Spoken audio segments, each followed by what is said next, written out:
오늘은 큰 잔치 비유지요. 이 잔치에 대해서 예수님이 비유로 말씀하십니다. 어제 잔치에 초대할 사람들, 결혼잔치에 손님으로 초대받을 때 언제나 낮은 자리에 가서 앉아라.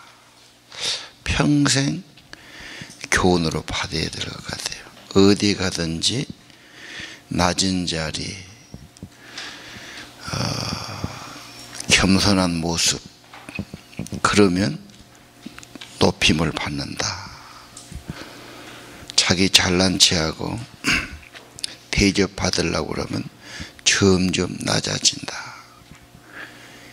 크리스찬 예수 제자는 인간의 영광을 구하지 않는다. 어디 가든지 제일 겸손한 자리에, 섬기는 자리에 가자. 아주 삶의 원리로 받아야 되겠지요. 어떤 사람은 식사 끝나고 일어나서 먼저 나와서 구두를 다 돌려놓은 사람도 있고요. 항상 그렇게 적은 거 섬기려고 아주 그게 자기 철칙이 되는 사람이 있어요. 섬기는 사람, 사실은 그 사람이 큰 자죠. 그 다음 어제 또 뭐 말했어요. 누구를 초대할 때 뭐 좀 있는 사람, 또 사람들에게 대접도 받고 좋은 말도 듣고, 그것보다는 정말 약자들, 장애인들, 그 사람들은 너한테 대접할 것이 없어. 그게 하늘나라에서 부활의 때 보상을 받는다. 그게 진짜 큰 게 아니겠느냐. 이것 하나의 원칙이죠. 사람들에게 잘 보이려고 급급하고 사람들에게 보답받는 거 너무 중요시하지 마라. 하나님의 보답, 하늘의 보답이 진짜 큰 게 아니겠느냐. 자, 예수님의 가르침은 진리이기 때문에 우리 삶의 하나의 원칙으로 세우는 게 좋겠다. 그 다음 15절 이하, 이제 식사를 하는 자리가 됐어요. 그래서 거기서 뭔가 또 말씀이 있지 않습니까? 하나님의 잔치에 앉은 사람 복이 있습니다. 그렇죠. 이게 계시록 19장에 천국 가서 혼인잔치에 참여하는 사람들, 그건 영광입니다. 그러나 쫓겨난 사람들은 밖에서 슬피 울며 그랬죠. 후회한다는 말이죠. 이를 갈며 너무너무 원통하고 분하고, 자, 내가 인생 살면서 애쓰고 살고 잘 살려고 애를 쓰고 성실하게 산다고 살았는데 결론이 천국 잔치에 가지 못하고 후회하고 이를 갈고, 얼마나 기가 막힌 모습입니까? 잠깐 몇 년 사는 이 세상에 급급하지 말고 하나님 나라의 잔치, 부활의 때, 이게 중요하단 말이에요. 그러면 그 천국 잔치는 어떻게 생겼습니까? 어떤 잔치입니까? 누가 들어갑니까? 이 잔치에 대해서 예수님이 가르치십니다. 특징은 큰 잔치, 모든 것이 준비됐어요. 17절. 주님의 잔치는 모든 게 준비됐어요. 좋은 것이 다 있어요. 그리고 초청하는 거예요.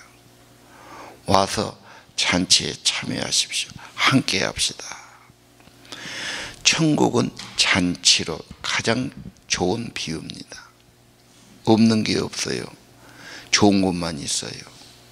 기쁨도 있고 교제도 있고, 그렇죠? 맛있는 것도 있고. 우리가 세상에 살면서 제일 좋은 것의 하나가 잔치 벌리는 거예요. 그냥 좋다 그러면 어떻게 좋은 걸 표현합니까? 잔치를 베푸는 거죠. 한턱을 내는 거지요. 예. 초대하는 겁니다. 우리 주님께는 없는 게 없지요. 다 준비하고 모두 와서 이 잔치를 맛보라.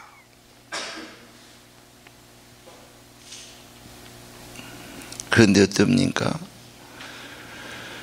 초청장을 보내고 초대로 갔는데 다 핑계를 댑니다. 세 사람 다 핑계 대지요. 상업차, 사업상, 장사가 그러고 사업이 그러니까.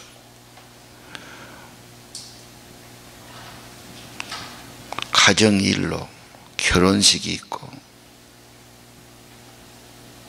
무슨 새 차를 샀고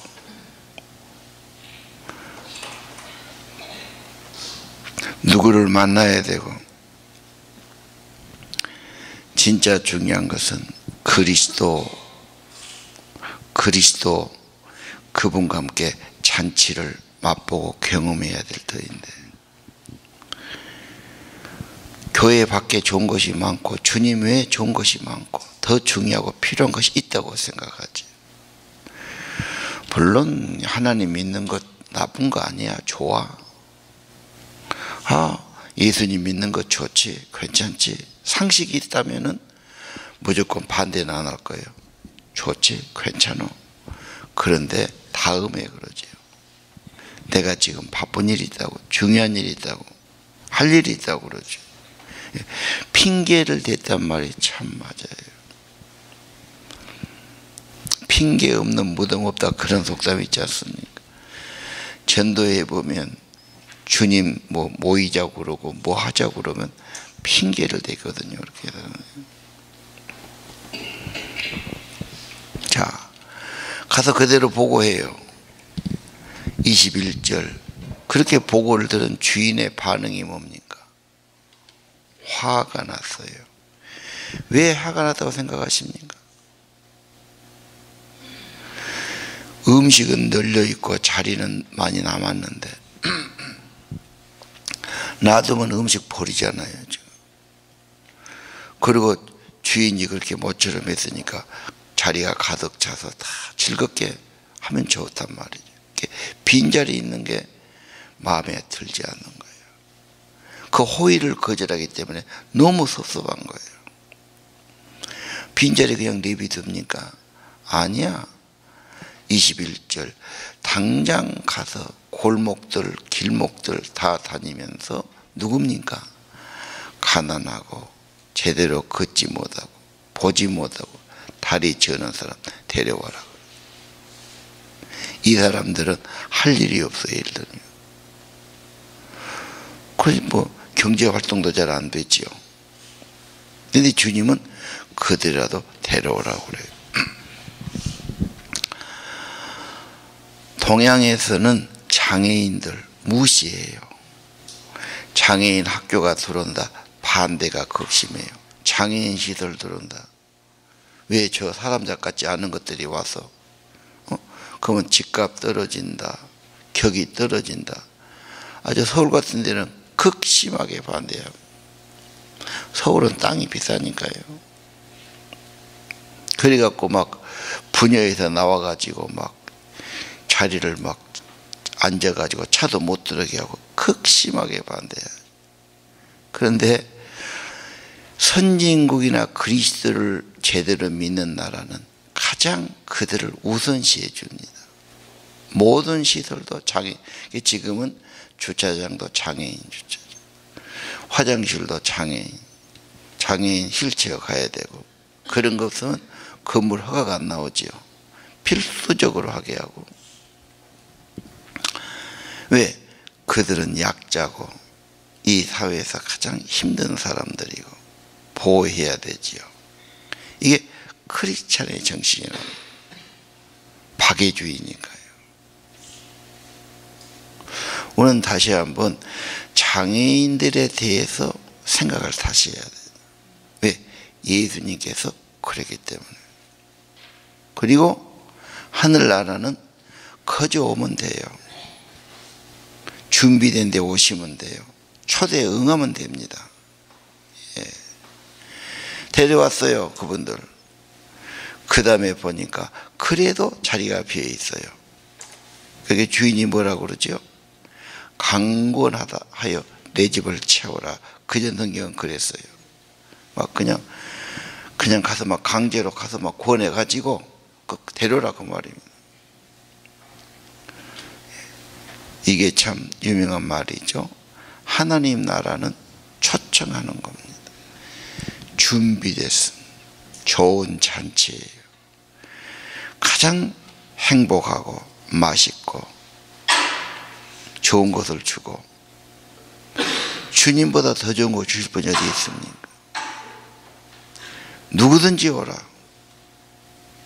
아니 강권하여 내 집을 채워라. 이게 하나님 나라 잔치의 성격입니다. 그냥 오면 됩니다. 누구든지 오라. 지금 구원받는 거 누구든지 예수님 믿으면 구원받는다. 아무나 오라. 누구든지 오라. 문 열었을 때 오라. 전도에 대해서 가장 유명한 말이 오늘 14장 잔치 비유지요. 오십시오. 그래서 항상 뭐 초청 잔치네, 무슨 천국 잔치네, 초대장이네 이런 거 보내죠. 예. 이번에 부활주일에 우리도 초청장을 좀 만들었어요. 하여간에 이 말씀 따라서 우리는 초청해 볼 겁니다. 오면 은혜를 받고 구원받았고 천국 영광을 받을 것이고, 뭐가 바쁘다고 그러고 사업이 잘 된다고 그러고 세상 것만 추구한 사람이 있어요. 세상에 좀 잘났다는 사람은 특징이 그러더구만요. 거기다만 모든 걸 다 바쳤어요. 네, 하나님이 없어. 그게 문제예요. 자, 오늘 23절 내가 초대할 사람은 누군가? 명단. 오늘 아침 기도해야 되겠지. 내가 초대할 사람은 누구인가?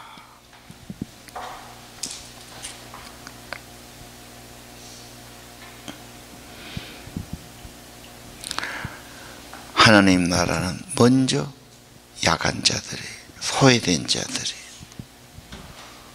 장애인들이, 정말 세상에서 무엇도 없는 사람들이 먼저 오기 쉽다 이 말이죠.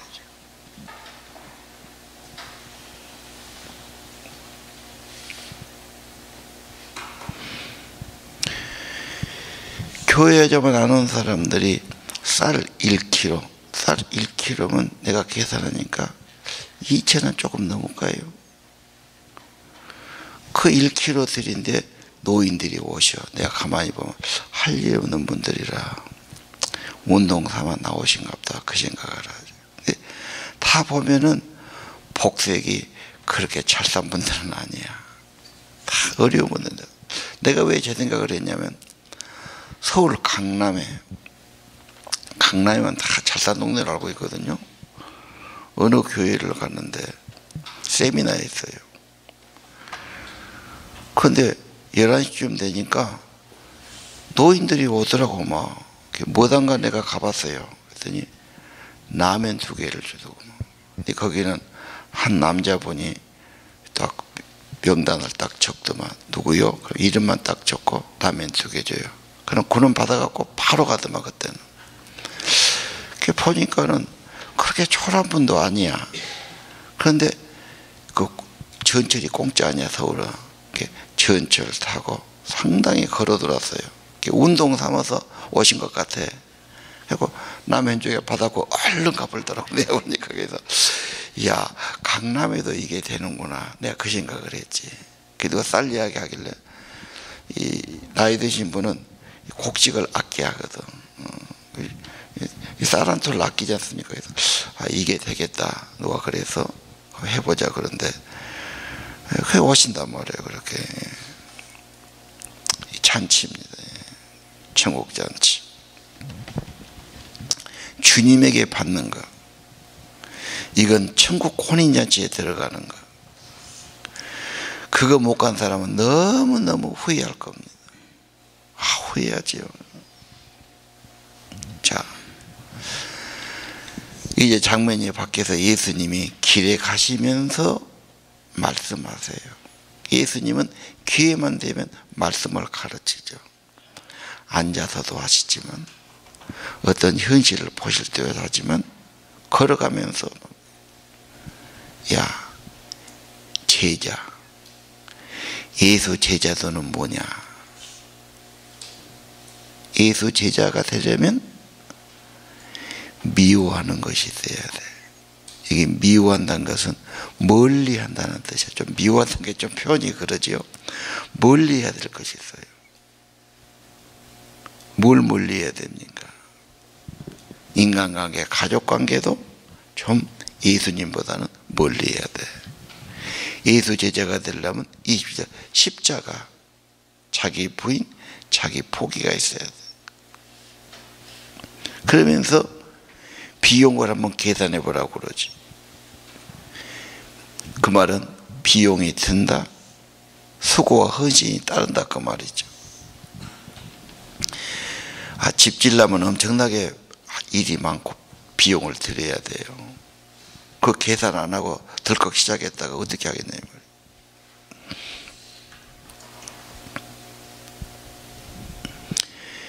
예수님 제자, 물론 천국 잔치는 다 구원받아요.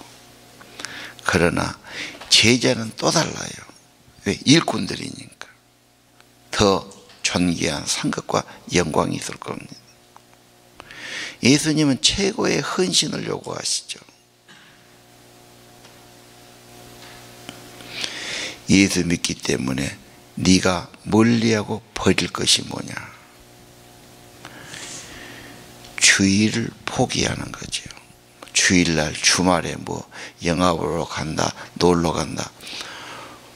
우리는 그런 거 아니잖아. 어디 보면 주일이 어디 보면 더 큰 날이니까. 그러지 않습니까?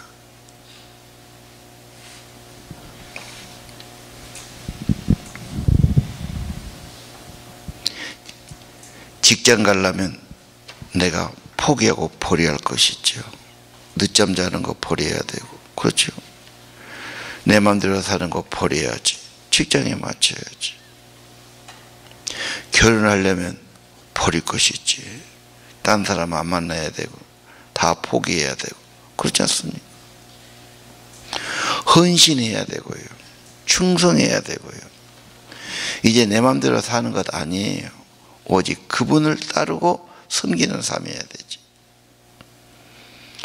예수 제자, 천국에서 정말 귀한 자입니다. 이 땅에서도 많은 좋은 예약력을 남깁니다. 지나고 보면 가치가 좋아요. 우리가 보기에는 뭐 한 자리 하면 엄청나지만 그것은 두고두고 가치 있는 건 아니에요. 돈 좀 많았다 해도 그래요. 예수 제자로 하나님 나라를 위해 사는 것은 참 두고두고 가치 있고 상급 있는 일이에요. 거기에는 헌신이 따른다. 투자가 있어야 돼요. 손해본 것도 있어야 돼요.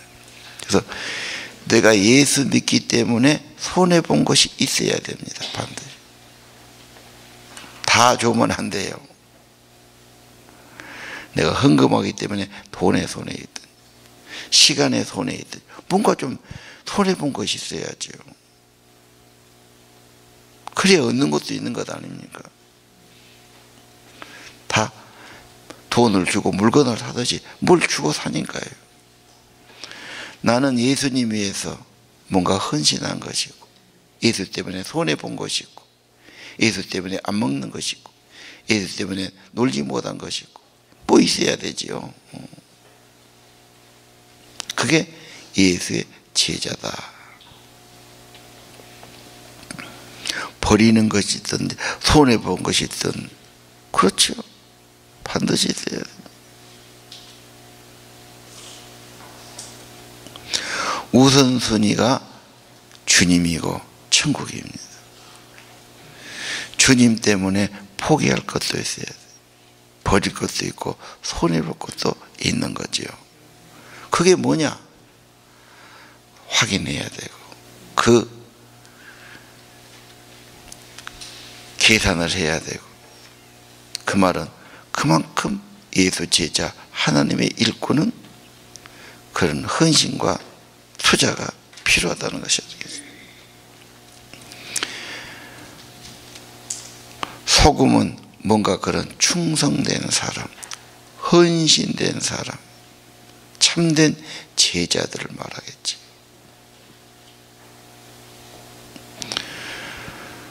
물론 아무나 주님께 나오면 구원받습니다. 그러나 하늘의 영광과 상급은 다를 줄 압니다. 하나님 나라는 이런 제자들의 헌신과 이들의 수고를 통해서 확장되고 더 퍼져나갈 줄로 압니다. 자, 오늘은 큰 잔치 비유. 정말 주님은 내 자리가 비었다, 내 집이 비었다, 천국이 비었다, 강권하여 내 집을 채워라. 이 일에 헌신되고 우리의 시간과 정성을 드리기를 바랍니다. 기도합시다.